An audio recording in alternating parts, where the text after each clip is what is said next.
شاری شنگال لە دەستی تونڕەوانی دەوڵەتی ئیسلامی ڕزگار دەکرێت.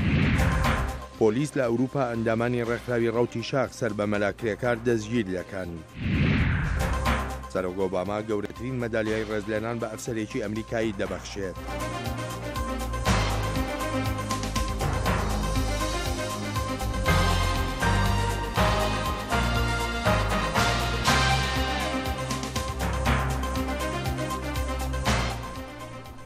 ئەم کاتتان باش و خۆش هاتنەوە بۆ بەرنامەیەکی نوێی کورد کۆنەکشن لە بەشی کوردی دەنگی ئەمریکاوە. کورد کۆنەکشن ڕاستە و خۆ لە کەناڵی NRTەوە پەخش دەکرێت. بە سڵاوین گەرم و هیڤین دەمەک خۆش. پشتی ساڵێکی و سێمە هەنجارێکا دیبالا جیهانە دیکەفتە سەر دەڤەرا شنگاڵی هێزین پێشمەرگەین کوردستانی و هێزین خۆجیهی یەن دیێن کوردان بە پشتەوانیا فڕۆکین هەفپەیمانە کەفتنە ناف باژارە شنگالێ ژە تەڤایە ئالیانڤە و ژە میلیتانên دەولەتا ئیسلامی داعش پاقشکردن. vê کۆمەڵێ کۆنتڕۆلا چەندین جیهان لە باشوورە چیایê شنگالê dikir ji wana çend rendekên nav şingalê da. Xeld Fedah pêda çû kiriye bi ser operasyonên leşkerî û bersiva cîhanê de. لسپێدەها ڕۆژا پێشەنبێتە ئۆپراسیۆنەکە بەرفرە بە پشکداریە هەموو لایەنên کوردی و پشتەوانیا هێرشên ئاسمانیên هەفپەیمانان بەڕێبەرەتیە ئەمریکا پرۆسە ئازادکردنا باژارê شنگالê dest pê kir.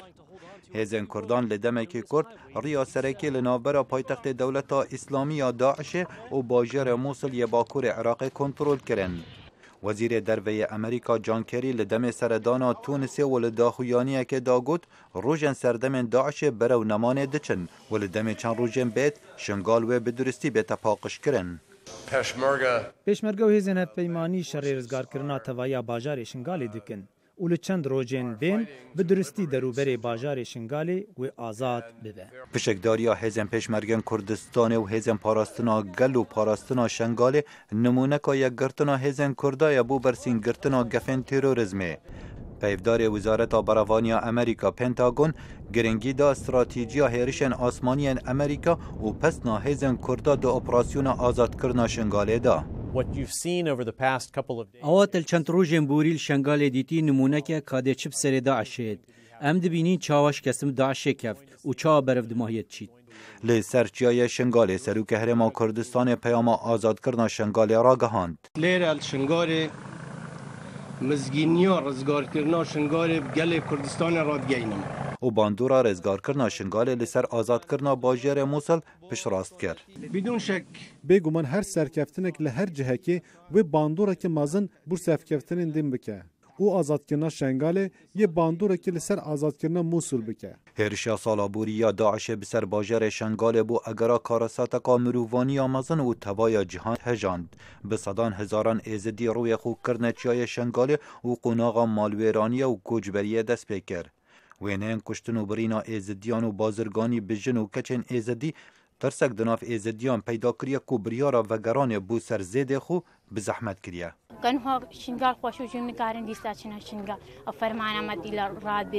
Di hevpeyvîna kanalê televîzyona ABC digel Serokê Amerîka Barack Obama serokê rêbaza welatê xwe bû lawazkirin û têkişkandina Daişê piştrast kir lê pê naçet li demekî nizîk bit. Ez wa hezir dekem herîmeka parastinê li demekî nizîk da çênabe.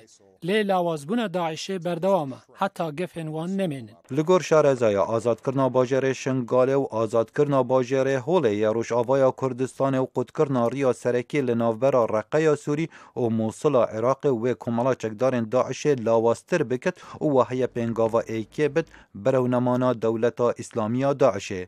Xalid Fetah, Dengê Amerîka. شاری شنگال بە یارمەتی فڕۆکە جەنگیەکانی هاوپەیمانانی بەسەرکردایەتی ئەمریکا و هێزی پێشمەرگەی کوردستان و هێزەکانی تری کوردی ڕزگار کراوە و تەواوی هێزەکان لە هەموو لایەکەوە چوونەتە ناو شاری شنگالەوە بۆ پاکردنەوەی تەواوی شارەکە لە تونڕەوانی دەوڵەتی ئیسلامی. کاوە عومەر پامنەری دەنگی ئەمریکا زانیاری زیاتری لەلایە.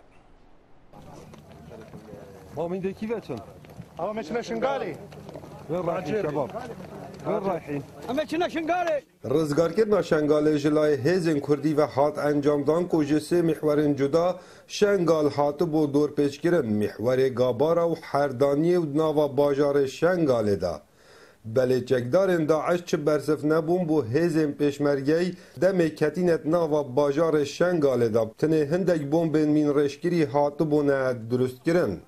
برا وقا ام پیشمرگی دیز دینا و تید بینی همو که خوب بردانه شنگالی هم هاتینا شنگالی بحر رینه نج دسته ای کافراو و معلوم مزل بنصر معلوم مزلیت خواهو و تید بینی همو غدا هاتن هاوید هینا همو دا هاتن کنا باجیر دو ام جهاتنا محتاجون امشكيشنا القلوانو ده هیت از آنین کو بریا هیزن کردی بکوند ناوا باجار شنگاله دا فروکن هف پیمانان بردمانا باجاری گلکر بو لو ما بو صدماوی چنده کوچک دارن داعش بهنه وکشاندن کاو عمر دنگ امریکا ده ناوا باجار شنگاله دا بەلای زۆرێک لە ئاوارە ئێزیدیەکانەوە ڕزگارکردنی شەنگال هەنگاوێکی گرنگە بۆ هاتنەدی خەونی گەڕانەوەیان بۆ زێدی خۆیان.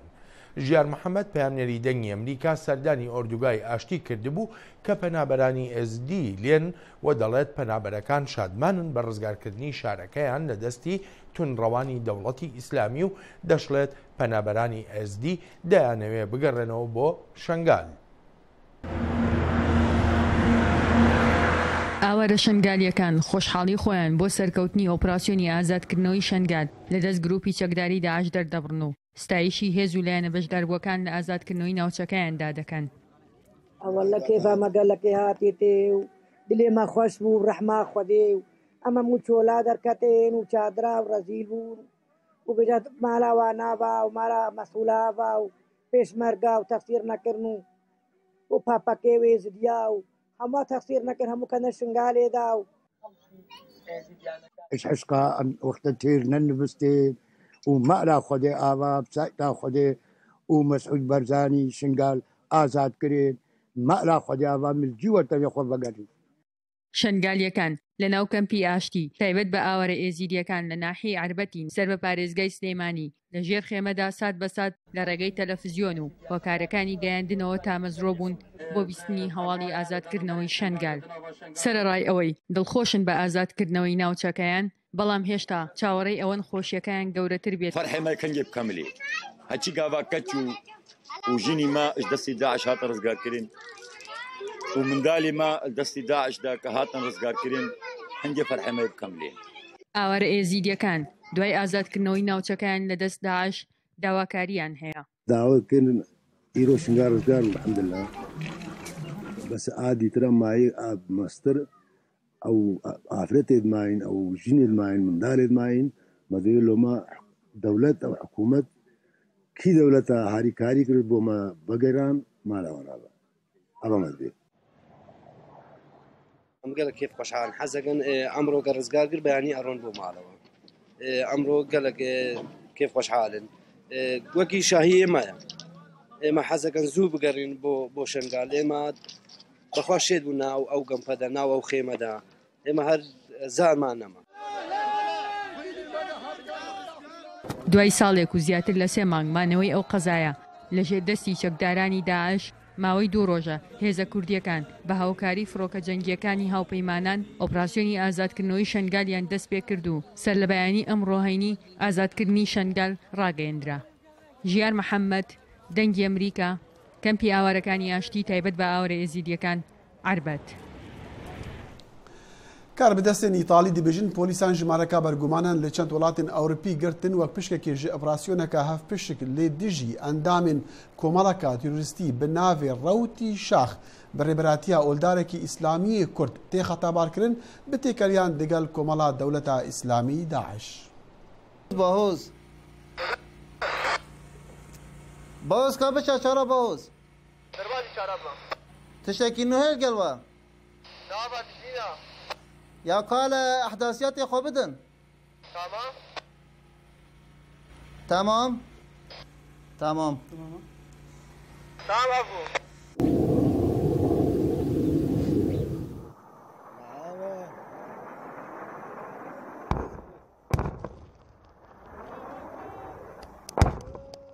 افدر جارا یکی گو کمیره یک درباز دبه دنگ امریکا کاری بو جارا یکی گل سر درجاهیا هفکاری کوالسیون ناونتوی و هزن یەکینیان پاراستنا گەل و یەپەکە ئەوەها هێزا سووریا دیموکراتیک گۆ هەفکاریە کوالسیۆنا ناودەتەوی گۆ دەربەیەن گران لە داعشێ دن ji vê odahan ev odahan kê jîr dibêjin oda operasyoneyê li vê derê ew deverên û bargehên Daişê tên destnîşankirin hejmar tên dan ji bo balafirê û piştî got ew balafir buan bombebaran dikin encamên wê jî careke din dubara dibin ji bo YPG û bi vî awayî li ser derêjehiya çend mehan goberî niha operasyona rizgarkirina Girêsipî û Çiyayê Ebdilezîzê û Kubanê û niha jî ji bo holê tê bikar anîn.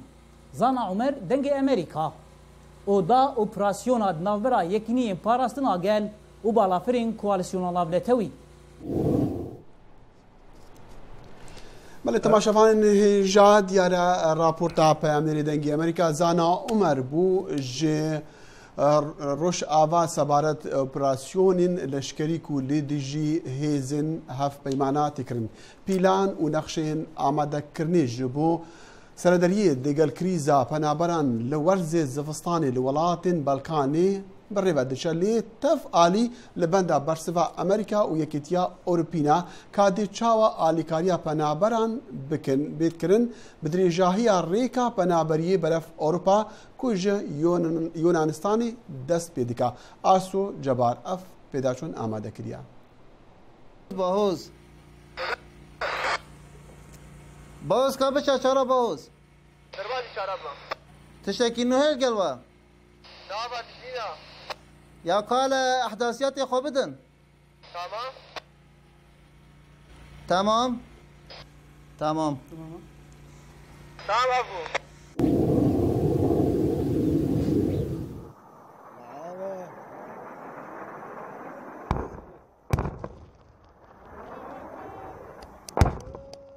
ev der cara yekê ye got Hemirê yek derbas dibe dengê Amerîka karî bû cara yekê got ser derêjahiya hevkariya koalisyona navnetewî û hêzên yekîniyên parastina gel û YPG û niha hêza Sûriya Demokratîk got hevkariya koalisyona navnetewî got derbeyên giran li Daişê din ji vê odahan ev odahan kê jîr dibêjin oda operasyoneyê li vê derê ew deverên û bargehên Daişê tên destnîşankirin hejmar tên dan ji bo balafirê û piştî got ew balafir buan bombebaran dikin encamên wê jî careke din dubara dibin ji bo YPG û bi vî awayî li ser derêjehiya çend mehan goberî niha operasyona rizgarkirina Girêsipî û Çiyayê Ebdilezîzê û Kubanê û niha jî ji bo holê tê bikar anîn. بداخوازا لي خوشبوني جبرفي كيشيا تكنيكي دي سلام فات غرينا برنامج خوا ما رابورتك يا لسر قرتنا كومالكا تيرورستي لا اوروبا لي دي سلمان ها رابورتك يا لسر بنابران وكاتشاوا جيهان و سردريه دي قال فان بنابران بكا لورز زفستاني وامادكاري جبو هندي ڕۆژانە وڵاتانی یەکێتی ئەوروپا ڕوبەڕوو دەبنەوە لەگەڵ گەورەترین قەیرانی مرۆڤایەتی. ناچار ڕێکخراوی UNHCR داوای لە وڵاتە بەخشەرەکان کرد کە 96 ملیۆن دلار زیاتر ببەخشن بە وڵاتانی باڵکان وەک یۆنان و وڵاتانی دیکە بۆ پشتیوانیکردنی بەرنامەکانی ئەم چەند مانگەی زستان. پرۆگرامەکە بە ناوی پلانی زستانەیکردنەوەیە کە سەنگی خسۆتە سەر ئەو شوێنانەی کە بوونەتە پشتیوانی و هاودەنگی بۆ پەنابەران وەک کرواتیا، یۆنان، سەربیا، سلۆڤینیا و مەسەدۆنیا بۆ بەڕەنگاربوونەوەی مەترسیەکانی ئەو تراژیدیا مرۆییە و گیانەدەستدانی پەنابەران لە وەرزی ساردی زستانی ئەوروپادا. وڵاتانی باڵکان پێویستیان بە پشتیوانیەکی دارایی بەرفراوان هەیە بۆ مامەڵەکردن لەگەڵ ئەم دۆخەدا. لەم دوایەنەدا ڕێوەشکار مێرکڵ 3 ملیار یۆرۆی پێشکەشی تورکیا کرد بۆ هاوکاریکردن و ئەو کارانەی پێ بکرێن کە پێویستن. ئەمەش ئاسان نییە و بەس نییە. هیواخوازین نیازە پاکەکانیان یارمەتی دەربن. پەنابەران لە تورکیا بە زوربەی کەمپ و شارەکاندا بڵاو بوونەتەوە. تورکیا سەرباری کێشە ناوخۆیەکانی خۆی ژمارەیەکی زۆری پەنابەرانیش ڕۆیان کردووەتە ئەو وڵاتە. هەرچەند هەموو جیهان یارمەتی تورکیا دەدەن و زیادە 2 ملیۆن پەنابەریش لە کەمپەکانیدان زۆر جار خێزان و مناڵەکان بە برسێتی و سارد و سەرما لەسەر شەقامەکان دەمێننەوە. ئایا تورکیا لە ئاسی ئەو بەڵێنانەدا دەبێت کە داوێتی بە ئەوروپا؟ ئەوروپیەکان کارێکی زۆر گەوریان کرد کە ڕوبەڕووی ئەو هەزاران پەنابەر و بەلەما بێ ئامانانە بوونەوە. قاچاقچیانی مرۆڤ پارە بە فیرۆ دەدەن لەسەر حیسابی سڵامەتی و خۆشگەزەرانی ئەو کۆچبەرانە. ئەوروپایەکان هەڵەسن بە کارێکی زۆر باش بۆ ڕزگارکردنی گیانی ئەو خەڵکە لەو دەریایەدا. ڕۆژانە ئەم دیمەنانە دووبارە دەبنەوە هەزاران پەنابەر و کۆچبەر بەڕێوەن. جیاوازی ئەم کۆچە بەلێشاوە لەگەڵ کۆچەکانی دیکەدا لەوەدایە هێزی پاڵنان کە کۆمەڵە فاکتەریشی مەترسیدار و جومگەین بۆ ڕاونان و دەرکردنی ئەو خەڵکە لە وڵاتی خۆیان هەر لە مەترسیەکانی جەنگەوە تازە بروزەنگ و مرۆڤ کوشتن تا ئەو پەڕی دڕندەی وێرانکاری و داڕوخانی ئابووری و هەمەزۆری تیرۆر و دڕندەی و جیهادگەرایی. پێکرا هێزی ڕاکێشانیش هەر لە خۆشگوزەرانی و مافەکانی مرۆڤ لە ئەوروپا و هەلی خوێندن و ژیانێکی باشتر و ئاشتی و شایستەی شارستانی. لەو باوەڕەدام بەپێی کات وڵاتە یەکگرتووەکانی ئەمریکاش هەڵدەستێت بە ڕازیبوون بە وەرگرتنی پەنابەرانی زیاتری سووری و دووبارە نیشتەجێکردنەوەیان لە ئەمریکا. بەڵام ڕێوشوێن و پشکنینی ئاسایشیش بۆ پەنابەرەکان زۆر کارێکی فەرمی و بیرۆکراتیە کە بێزارکەرە لە سەرخۆ و خەرجیشی زۆرە. لەبەرەوە پێویستە ئاسانکاری لەو ڕێوشوێنانەدا بکرێت. فشاری پەنابەران هێندە گەورەیە. هێزەکانی سەر سنوور و پۆلیس و بەهێزی سەربازیش ناتوانن کۆنتڕۆڵی بکەن. ئەم قەیرانە تراژیدیەی پەنابەران کۆمەڵێک ڕاستی خستە ڕوو. ئەوە تەنها هاوڵاتیانی سووریا و عێراق نین لە تاو جەنگ و تیرۆر ئەم ڕێگەی مەرگونە هامەتیە گەورەیان هەڵبژاردووە. بەڵکە قەیرانی جیاوازتر و ئاڵۆسر بەرەوکی هاوڵاتیانی ئەفغانستان و ئێران و هەرێمی کوردستان و میسر و لیبیا و تورکیا گرتووە. ژمارەیەکی زۆری پەنابەران هاتوون بە دڵنیاییەوە ڕێژەکە زۆر لەوە زیاتر دەبێت چونکە ئاسانکاریەکی بەرچاو هەیە بۆ ئەو پەنابەرانەی کە خاوەنشوناسی سووری و عێراقی نین. چەندین ساڵە شینگن و کۆمسیۆنی وڵاتانی ئەوروپا بە شێوازێکی ئەکادمی و زانستی کاریان لەسەر ئەوە کرد کە بربەست و سنوورەکانی سەرجەم وڵاتانی ئەوروپا وەڵا بکرێن و شتێک نەمێنێت بە ناوی سنوورەوە. بەڵام کۆچی تراژیدیانی کۆچبەران نەک تەنها سنوورە داخراوەکانیان پێکردنەوە بەڵکە سەرجەم وڵاتانی ئەوروپای خستە بەردەم ئەزمونێکی سەختەوە لە نێوان هاوخەمیەکی مرۆڤدۆستانە و داخستنی سنوورەکان. دەرەنجام شارە سنووریەکان و بازگەکان و دەریاکان و لەنگەرەکان بوونە پێشوازگەی پەنابەران. ئاسۆ جەبار، دەنگی ئەمریکا.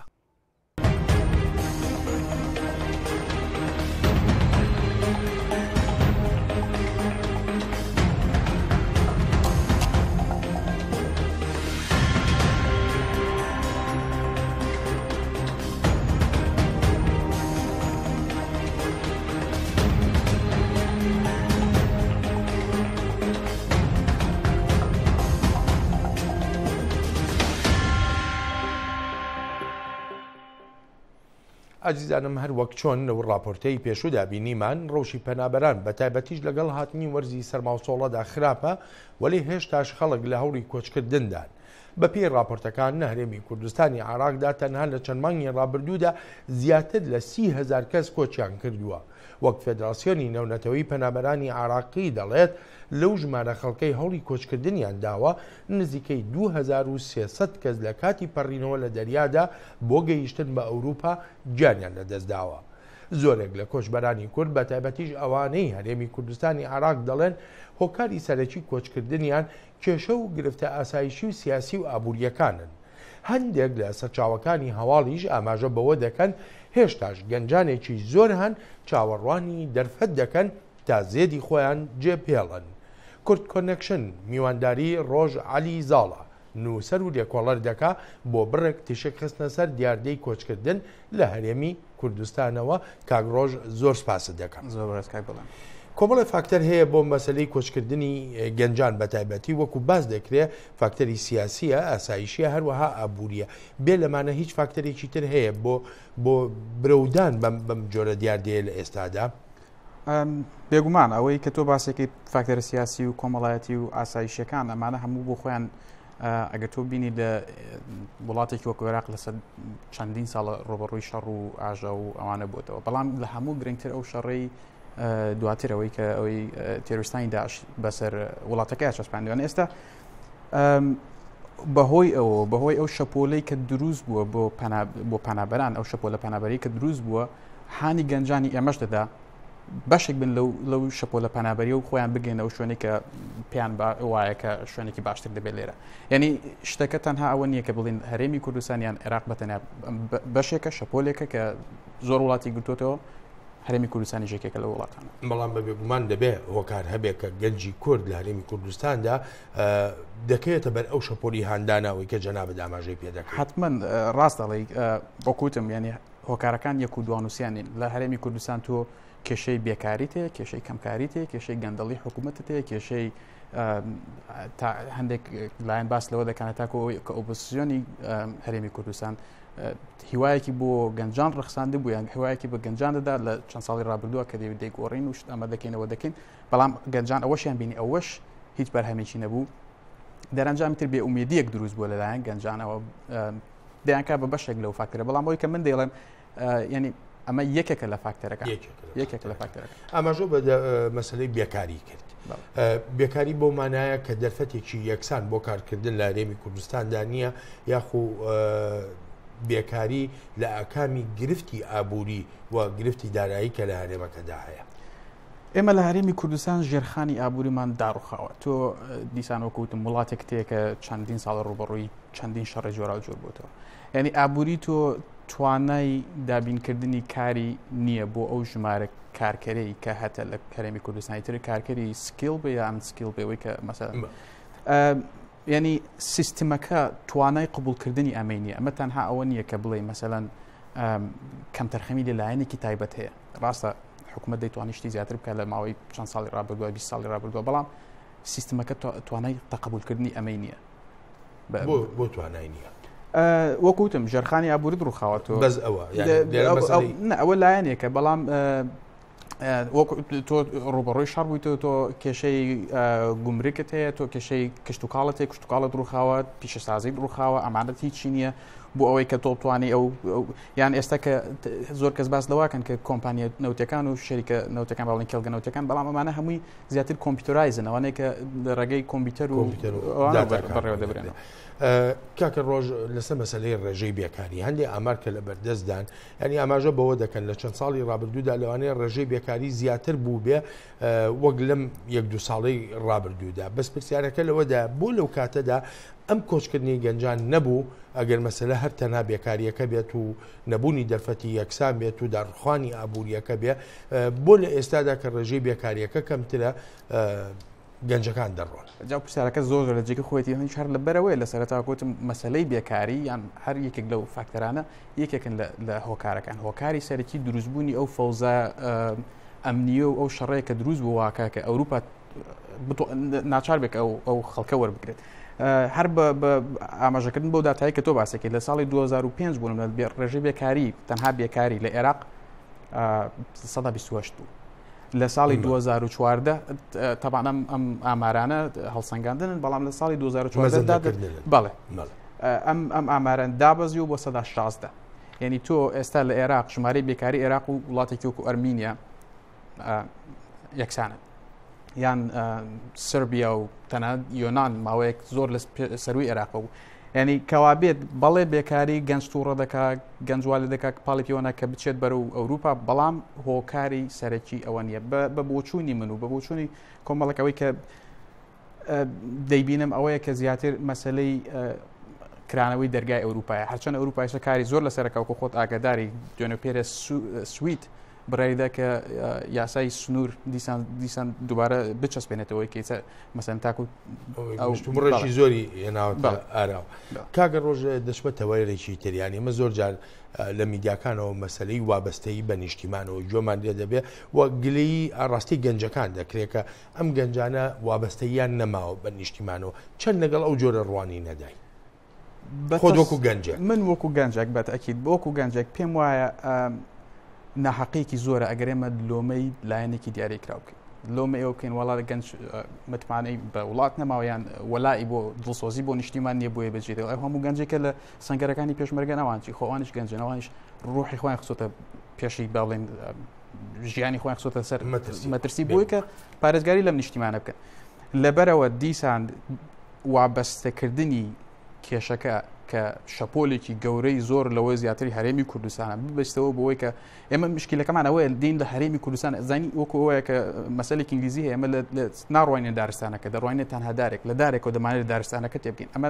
ناکرێت بۆ شێ هەرێمی کوردستان تۆ بەشێکی لەو شەپۆلە ئەوروپا و نازانم زۆر دەستگای نێودەوڵەتی کار لەسەر تێگەشتن لە هۆکارەکانی کێشەیەەکەن یعنی تۆ ناکری بیت هەموو لەمانە کۆکەیتەوە وڵات گەنج دڵسۆزی بۆ نیشتیمان نییە چارەسەر چییە لێرە چ شتێکە بێ بە چارەسەر ئەوروپا سیاسەتەکانی خۆشی و تەنانەت یاساکانی خۆشی لە بواری کۆچبەریدا گۆڕیوە. ئەوروپا یاساکانی گۆڕیوە شەنگەن ئێسای ئەوەی کە وەکووت ماس کێشەی سنووری شنگن خەریکە کێشەی تێدەکەوێت ئەوروپا پارە دەداتە هەندێک وڵاتانی ئەفریقی و تەنان باس لەوە دەکرێت بە تورکیاش پارە بدرێت بۆی کە کۆنتترۆلی خۆی زیاتر تون بکات. چارەسەر بە بۆچوونی من چارەسەر لە یەک لا ناکرێت. هەرێمی کوردستان دەتوانێت شتێکی زۆر کەم بکات یان عێراق دەتوانێت شتێکی زۆر کەم بکات چونکە ئەمە کێشێکی زۆر درێژخایەنترە کێشەی وەکوتم کێشێکی سیستماتیکیە. ئەوروپا دەتوانێت کار بکات لەو ڕۆوە هەرچەندە کارەکان ڕەنگە کێشەی لە ڕووی مۆراڵیەوە ڕوبەڕووی پرس و ئەوە بێتەوە کە تۆ ڕێگە لە کۆمەڵی خەڵکەگریکە لەبەر مردن ڕادەکەن. بەڵام ئەوەی کە من مەسەلەن ئەم شتە پێویستی بێت لە کۆڵنەوەی زۆر هەیە بۆ لە هەر لایەک بە تایبەت هەرێمی کوردستان پێویستە لە بنجونەوانی کێشەکان تێبگەین ئێمە تێبگەین بزانین چی بکەین ئێمە گەنج وزەیەکی زۆری هەیە دەبێت ئاراستە بکرێت بەلایەکە ئاراستە نەکرێت بە شێوێک لە شێوەکان خۆی دەردەپەڕێنێت ترەگەر بەر و ئەوروپا بێت یان بە شێوێک لە شێوەکان ئەو وزەیە دەبێت ئاراستە بکرێت. زۆر بە کورتی پێم بڵێ کۆچی گەنجان نەگەر لە هەرێم لە ڕۆژهەڵاتەوە جۆرێک نییە لە ڕەتکردنەوەی پێوانە ڕۆژهەڵایەتیەکان بۆ ژیان ئەوە فاکتەرە کولتوریەکەیتی بەتاکی پێشتر بە کورتی ئاماژەیەکم پێکردێک لە فاکتەرەکان فاکتەرە کولتوریەکەی کاگڕۆژ زۆر سپاسە دەکەم ڕێزداری سپاس دەکەم. خۆشەویستانم دەگەڕێنەوە لاتان ئەفسەرێکی وڵاتە یەکگرتوەکانی ئەمریکا گەورەترین مەدالیای ڕێزلێنانی لەشکری پێبەخشراوە و کۆشکی سپی دەڵێت فلۆرەن گرۆبەرگ ئەم خەڵاتەی لە بری ئەو هاوڕێیانەشی وەرگرتووە کە خۆیان بەخت کردووە. سەرۆک ئۆباما خەڵاتەکەی بەخشیە فلۆرەن وەک ڕێزلێنانێک بەرامبەر ڕێگەگرتن لە هێرشبەرێکی خۆکوش لە ساڵی 2012دا لە ئەفغانستان کە بووە مای ڕزگارکردنی ژمارەیەکی بەرچاوی خەڵک لە مردن. فلۆرەن گرۆبەرگ کاپتنی لەشکری ئەمریکا بوو 3 ساڵ لەمەوبەر کاتێک دوو پیاو بە سواری مۆتۆرسایکل هەوڵیاندا سەرنجی لەسەر هێرشبەرە سەرەکیەکە لا بدەن تا بگات بە یەکە لەشکریەکەیان لە هەرێمی کوناری ئەفغانستان بەڵام دەست بەجێ بەرپەرچیدایەوە و ڕێگای لێگرت. هەموو ئەو ساڵانەی مەشق پێکردن بە پێیپلان لە پۆلی قوتابخانە و لە گۆڕەپانی شەڕ هەمویان لەو چەند چرکەیەدا خۆیان نواند. ئەو پێزانین و بیوێری هەبوو کە ئەوەی پێویست بێت ئەنجامی بدات. گرۆبەرگ پیاوەکەی بە عەرزدادا و لە یەک چرکەدا بۆمبەکە تەقێەوە بەر لەوەی بگاتە یەکەکەیان. لەو هێرشەدا 4 کەس کوژران گرۆبەرگیش قاچی بە سەختی بریندار بوو بەڵام ڕێگای گرت لە کارەساتێکی زۆر گەورەتر. ئەم مەدالیایە بۆ قارەمانانی ڕاستەقینەن بۆ ئەوانەی ئەو پەڕی قوربانیان داوە و نەگەڕاونەتەوە وڵات. هەروەها ئەم مەدالیایە بۆ خانەوادەکانیشیانە ئەوانەی کە هەمیشە بە یادی قوربانیەکانیانەوە دەژین. لە وتوێژێکدا بەر لە وەرگرتنی خەڵاتەکە گرۆبەرگ گوتی سەختترین شت ئەوەیە کە فێر بیت مامەڵە بکەیت لەگەڵ لەدەستدانی هاوڕەکانت.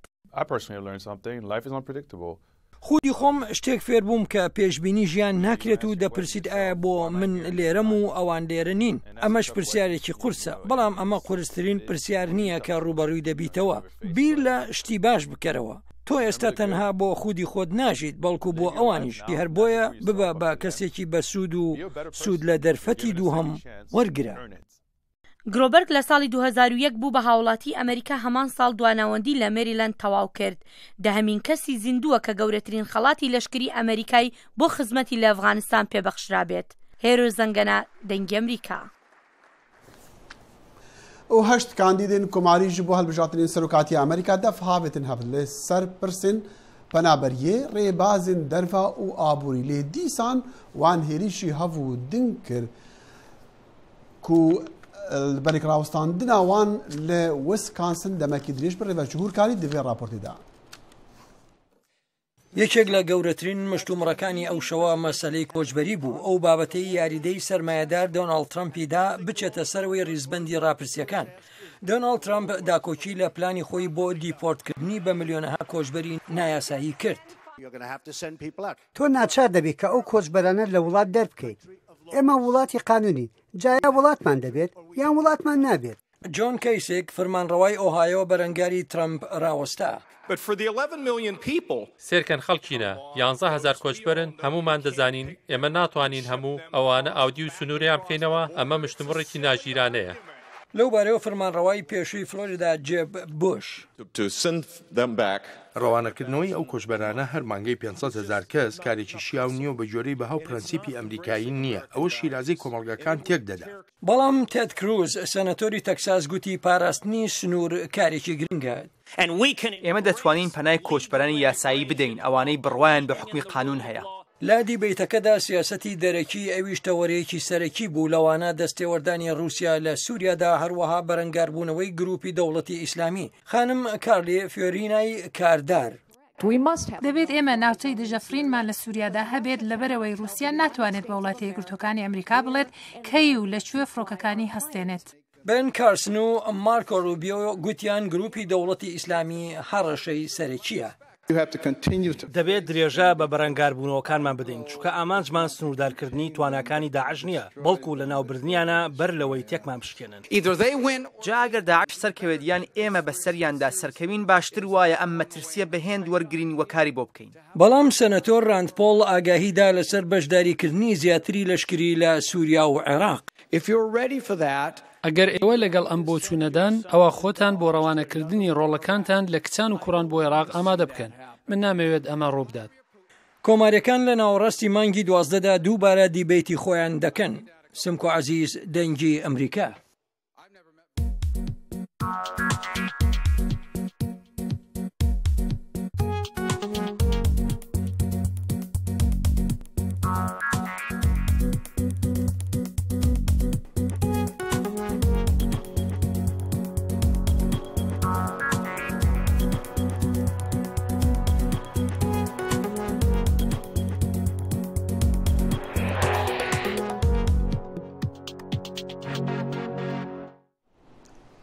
جارێکادی بخێر هاتنا کورد کونەکشن کا بەدەستی ئیتاڵی دەبێژن پۆلیسان ژمارەکە بەرگومانان لێ چەند وڵاتین ئەوروپی گرتنە وەک پشکێکی ژ ئۆپراسیۆنەکە هەف پشک لێ دژی ئەندامێن کۆمەڵەکە تیرۆریست بناوێ ڕەوتی شاخ بڕێبەراتیا ئۆلدارێکی ئیسلامی یە کورتێ خەتابارکردن بە تێکەلیان دەگەڵ کۆمەڵا دەوڵەتە ئیسلامی داعشە. لە ئیتالیا کاربەدەست و پۆلیسان گوتوان بسەر ئەندامن کۆمەڵەکە پشتەوانن ئۆلدارێکی ڕادیکالی ئیسلامی کورد دەگرتیە بەڕێکە ئەنتەرنێتی ئەو ئامادە دکردن و دهنارتن ناف کۆمەڵا دەوڵەتە ئیسلامی داعش لە عێراق و لە سووریا. کاربەدەستێ نەرویجی دەبێژن مەڵاکریکار ڕێبەری کۆمەڵا ملیتانن ئەنسار الئیسلام یێجاران لە جەموان زیندانکری یەک ژگرتیانە و ئەوێ ئالیکاریە ڤەگۆهەستناوی بکن ji بۆ ئیتالیا. Dê daxwazê tekirin wî bînin İtalya. Em vê dixwazîn lê pirs girêdayî dadgehê ye. Ew ê biryara dawiyê ya dadgehê be. Ew ê biryar bide kanê radestkirina wî dê pêk bê yan na. Mala kirêkar paşan di demek Kurda dê ji Nerwîj bû İtalya hê radestkirin. Karbedestên Îtalî yên zêrevanî li peywendî û çalakiyên melakirêkar dikir dibêjin wan 13 kes girtine li sê welatên Ewropî, İtalya, Brîtanya û Nerwîjê.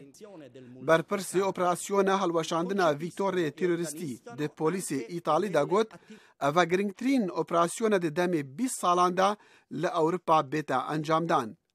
Hojdariya girtina melakirêkar lê Nerwîjê hebû bo sal û nîvên zîndanê ji ber gefeya kuştinê wî li dijî zilamekî Kurd lê Nerwîjê kiribû û her wesa encamdana tawanên dî li demê hevpeyvîneka televîzyonî de.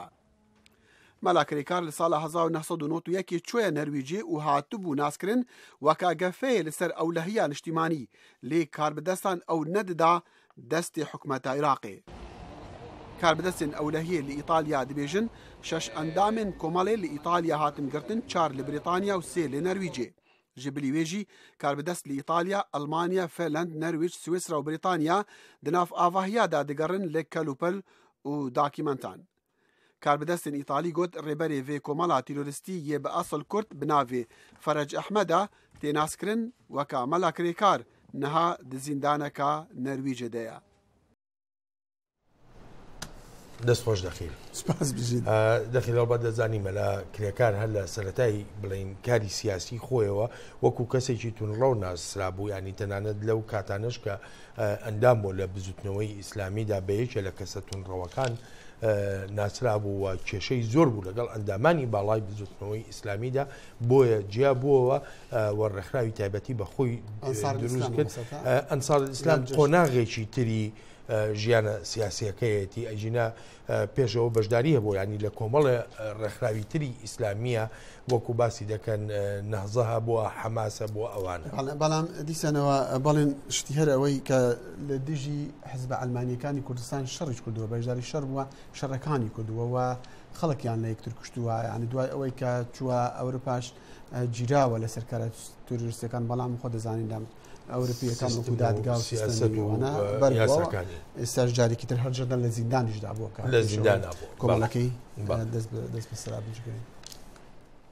بەگشتی کاتێک گەشتیاران سەردانی شوێنێک یان ناوچەیەکی دیاریکراوی وڵاتە یەکگرتوەکانی ئەمریکا دەکەن بەلایەنەوە گرنگە سەردانی ئەو مۆزەخانەیە بکەن کە تایبەتە بە مافە سڤیلیەکان وەک مێژوویەکی گرنگی وڵاتەکەش لی دەڕوانن لە ڕوانگەی خەباتی ئافریکایی ئەمریکاییەکان لە پێناو بەدەستێنانی مافی یەکسان لە کۆمەلگادا.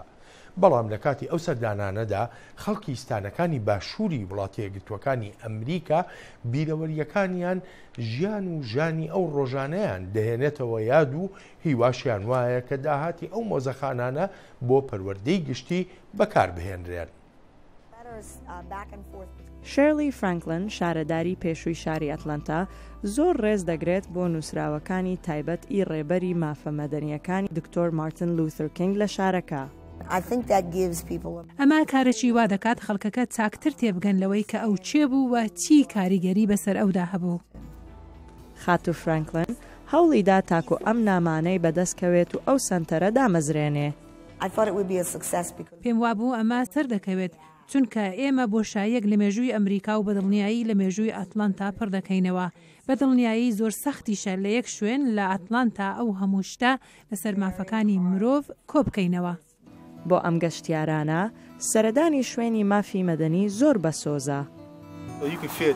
ئێوە دەتوان هەست بە هەوڵەکان و بەهێزکردنەکان بکەن دەرەنجامی ئەوەی کەچالەکانی مافەکانی مەدەنی شەڕیان بۆ کردووە. ئێوە دەتوانن لێرە هەست بەو هەموو هەست و سۆزە بکەن. خەڵکەکی زۆر دەیان هەوێت بزانن پێویستە خەڵکەکی زۆر و هەروەها مناڵان لە مێژووی خۆیان ئاگادار بن بۆ ئەوەی بەرەو پێشەوە هەنگاو بنێن. لە ئەتلانتا ئێستا پرۆژەی تریش هەیە بۆ گەورەکردنی ئەم سنتەرە و بەرنامەی زیاتر هەبی بۆ گەنجان.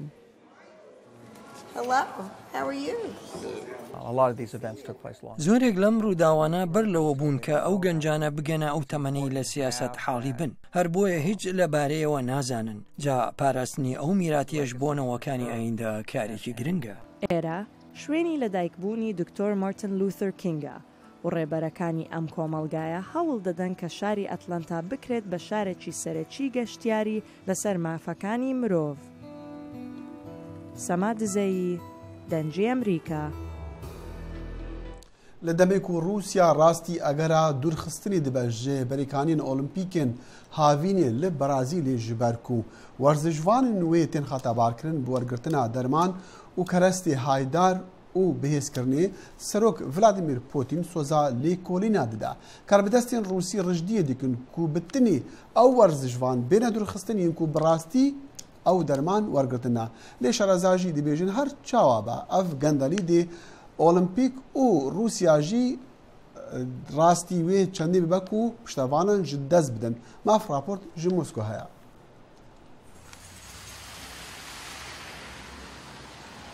وەرزشی رووسیا لەژێر گوشاری تاوانباری دوپینگ بە هاوکاری دەوڵەتەوەیە گوشارێک کە لە سەردەمی سۆڤیەتەوە نەبینراوە. سەرۆکۆمای رووسیا ڤلادیمیر پۆتین بۆ یەکەم جار سەبارەت بەم ڕسواییە قسەی کردووتی بەرپرسانی وەرزشی ئەم وڵاتە دەبێت سەرنجی تەواو بدەن بەم بابەتە. دووەم ئێمە دەبێت لێپرسینی ناوخۆی خۆمان بکەین و بۆ دڵنیابوون لە کرانەوە بوونی من دەمەوێت جەخت بکەم لەسەر کراوەترین هاوکاری کار لێ هاتووی لەگەڵ ڕێکخراوە نێونەتەوەیە دژ دووپینەکان لێرە لە رووسیا ئێمە دەمانەوێت لەم گرفتە ڕزگار بین. لێدوانەکانی پوتین لەگەڵ وەڵامە پێشوەکاندا جیاوازە کە پێشتر تاوانەکانی ئاژانسی جیهانی دژدوپینگی وەک پیلانێک دژی رووسیا و بێبنەما وەسف دەکرد. نیگەرانێکی گشتی لە رووسیادا ئەوەیە کە ڕەنگە ڕێگە نەدرێت تیمی دەومەیدانی رووسیا لە ئۆلمپیکی ساڵی داهاتوودا لە برزیل بەشدار بێت و ئەمەش ڕەنگە ببێتە هۆی گۆڕانی ڕاوێژی رووسیا. ڕەنگە هەندێک کەس دەبێت لابچن بەڵام پێویست نییە هەموو فدراسیۆن وەلانرێت. رووسیا دەبێت لە پێگەی خۆی لە وەرزشی جیهانیدا بەرگری بکات. وەزیری وەرزشی رووسیا کە خۆی یەک لەوانەیە کە کۆمیتەی ئەخلاقی فیفا قسەی لەسەر هەیە وعدی داوە کە تاقیکردنەوە پزیشکیەکان پێشکەوتوتر بکرێت و دووپینگ وەک تاوانی یاسایی پێناسە بکرێت. هەر شتێک باش دەبێت پێم وایە کە ئێستا ئێمە هاوکاری تەواو لەگەڵ ڕێکخراوی دژی دۆپینگ دەکەین بۆ ئەوەی پشڕاستی ئەزمونگەی ئێمە بکات. دوێنێ پەسەندی لاچوونی بەڕێوەبەری ئەزموگەکەم کرد نەک لەبەر هاوسۆزی نیشاندان لەگەڵ ئەنجامەکانی کۆمیسیۆنیان هەڵسەنگاندنی کاری کەسەکە، بەڵام هەرچونکە لە دۆخێکدا کە ئەو ڕێکخراوەیە بەردەوام لۆمەی خستە سەر و پیا و ئەویش هەستی کرد کە دەبێت جێی بهێڵێت.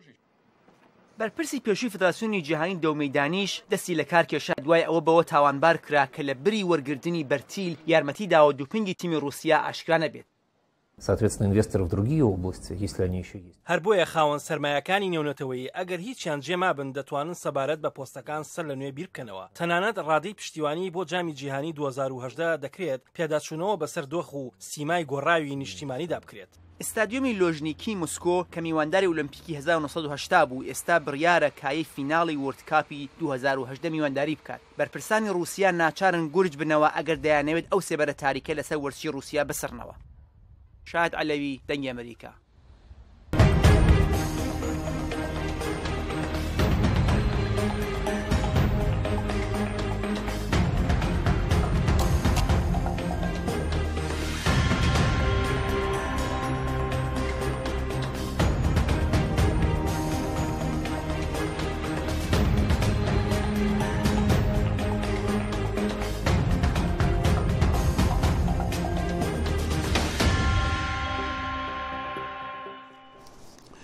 وجه بۆ سەدان هزار پەنابەرین لە ژیانێک نوح لە وڵاتین ئەوروپی دەگەڕن پرۆسەیە گونجاندنی یانژی وەکا گەلک دەبێژنی ئینتەگراسیۆنێ دەست پێ کردیا. مە راپۆرتێک ژیڤیانە ئۆستریایە کا چاوە وەرزش ڕێکەکە ji بۆ گونجاندنی بتایبەت ژی ji خۆرتانە لێ جیهانە نووە ئەو دگەهنێ.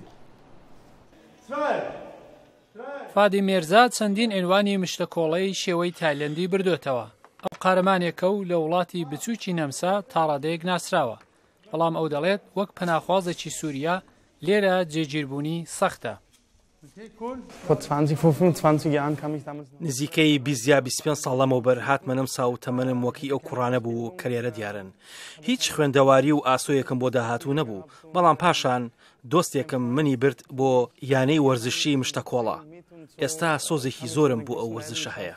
ئێستا لە ڕێگەی مەشقپێدانی بە خۆڕایی بە منداڵانی پەناخواز دەیەوێت وەڵامی کۆمەڵ بداتەوە. زۆربیان ئەو کۆچبەرانن کە سەرنجیان پێنەدرا و لە ناوچەی ڤیەنەدا دەژین. پرۆگرامی ئێمە بەشێکین لەوە یارمەتی بە مێرزا کردووە پەیوەندی لەگەڵ گەنجان بگرێت. حکوومەتی نەمسا باوەڕی وایە خۆ گونجاندن لە نێو کۆمەڵدا خێراتر دەکات. ئێمە دیتومانە کە تێکەڵی نێو کۆمەڵ کاتێک باشکار دەکات کە خەڵک بەرەو ئامانجێکی هاوبەش کار بکەن. لە نیوەڕۆیەک مێرمنداڵانی نەمسا ئەفغانستان و ئێتیۆپیا لە ژێر ئامۆژگاری مێرزادا مەشقیان پێدرا. لە شوێنی وەرزێژ ڕەنجی پێست و نازنامەی وڵاتی گرنگ نییە. کڵاپێکی فرەکلتوریە بۆیە کەسانی گەلێک وڵات لێرە هەن و ڕاستی گرنگ نییە خەڵکی کام وڵاتی. مێرزا کوتی یەکێک لەوان سەدێق 16 ساڵی بەڕێگەز خەڵکی ئەفغانستانە بۆیە بۆی هەیە بێتە قارەمانێک. دەمەوێت کاری مشتەکۆڵە بکەم و باشە هاتمە ئێرە و شتێکی چاکە کە شیاوی قارەمانێتی جیهانی. هیوام ئەوەیە بتوانم قارەمانانی زیاتری جیهان ببینم و گەلک خۆشحاڵم کە هاتمە ئێرە. سەدیق بەڵێنیدا کە مەشق دیتن درێژە پێ بدات و ئەو دەیەوێت ڕۆژێک لە نێو بازنەیەکدا خۆی ببینێت و ببێتە قارەمانێکی نوێی نەمسا. سەلاحی پیرۆتی دەنگی ئەمریکا. خۆشەویستانم جارێکی تر هونەرمەند سلڤستەر ستالۆن ناسراو بە ڕامبۆ دەگەڕێتەوە بەردەم کامێرەکان لە فلیمێکی نوێدا بە ناوی کرید. بەڵام ئەم جارەیان ڕامبۆ بۆ خۆی شەڕ ناکە بەڵکو وەک ڕاهێنەرێکە و کەسێکی وەک خۆی فێری هونەرەکانی شەڕکردن دەکا. ئەم فلیمەش بە یەکێک لە فلیمە سینەماییەکانی درامای وەرزشی دادەنرێت. ئەدانس جانسن کرید مەزم بوو بیک و باوێخوا ئەپاڵە و ناز بکات. ئەپاڵە وەرزشوانێکی گەلێکی ناودار بوو. وا دیارە کرید گەلێک بە هەرە ji باوێخوا وەرگرتینە و دخوازە وەک وی خوا بدەناسین وەک وەرزشوانێکی بهێز. دەگەشتا خوادا ئەو دێ کەسێکی ناز بکە کو ئەف چەند ساڵە ناوێخوا دایناسین ئەو ژی ڕاکی.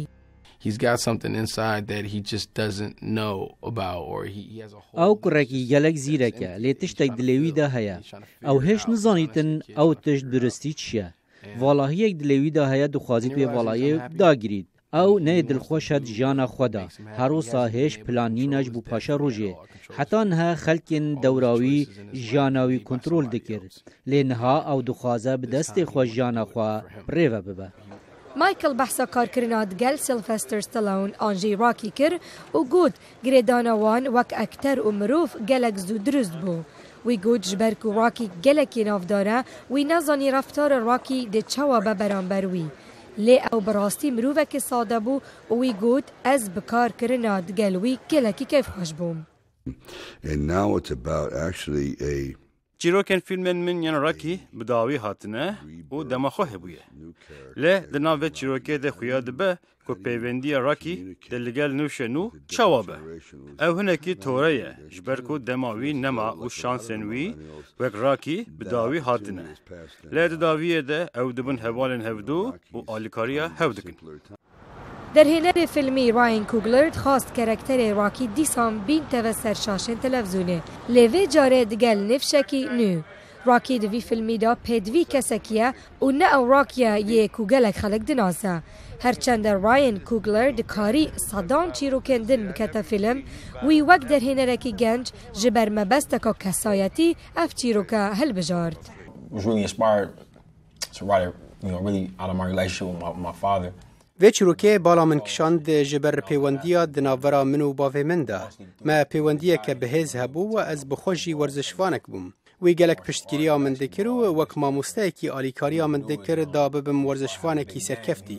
Her car berî ku yariyeka min dest pê bikira, bavê min li gel min rûdinişt û me bi hev re berê xwe dida filmên Rocky. How do you know all this? I'm a son. تومارکirina filmê Creed li mehayek sala 2015 li Brîtanya hate kirin. Her wisa li bajarê Philadelphia ku filmên bereyên Rocky lê hatbûn tomarkirin. Tê çavarêkirin filmê Creed 25 vê mehê li sînemayên Amerîkî bêhte belav kirin. Ew jî dibîte 40 sal piştî filmê yekê Rocky bû cara ewilî hatiye weşandin. 40 ساڵ بەسەر تەمەنی ڕامبۆدا تێپەر دەبێت و بینیشمان پیر بووە دەزانی دەخی لێرە لە ئەمریکا ڕامبۆیە با بڵێن ڕۆکی کە زیاتر لێرە بە ڕۆکی ناسراوە بینەری تایبەتی خۆی هەیە لە هۆڵەکانی نمایشکردنی سینەمادا هەلبەتە و دەم بەسەردا چوویە بۆ گەلێکژیت هەلبەتە کوی بخۆژی دێ راپۆرتدا گوتی و دەمیوان فلیمانەمایە لێ دووەختی خۆدا نافدار بوون خەڵکی گەلێک بەری خۆدا خەڵکی حەجت کرد بەس بەری دەمێکی من بخۆ فلیمێکی وی دیت و ئەو بخوا ورزشوان بوو ئەو خۆ بۆکسێنت دکرد گالێگری لێ فلیمێکی کۆمیدی بوو گەلکی حەجێ کرد بینەرانی عزیز هەر ئێستا پەیامنێرمان کاوە عومەر دیمەنی نوێی ڤیددیۆیی نردووە بۆ کورد کۆنێکشن با پێکەوە بزانین چی نوێ لەم ڤیددیۆیەدا دەبینین لە شەنگال.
بهیویا دەمێن خۆش ڕۆژە سێشەم جارەکە دیمە دیدار دەگەل وهەیە شەوەوە بمینە خۆش خوداحافیز ئەو کاتتان شە.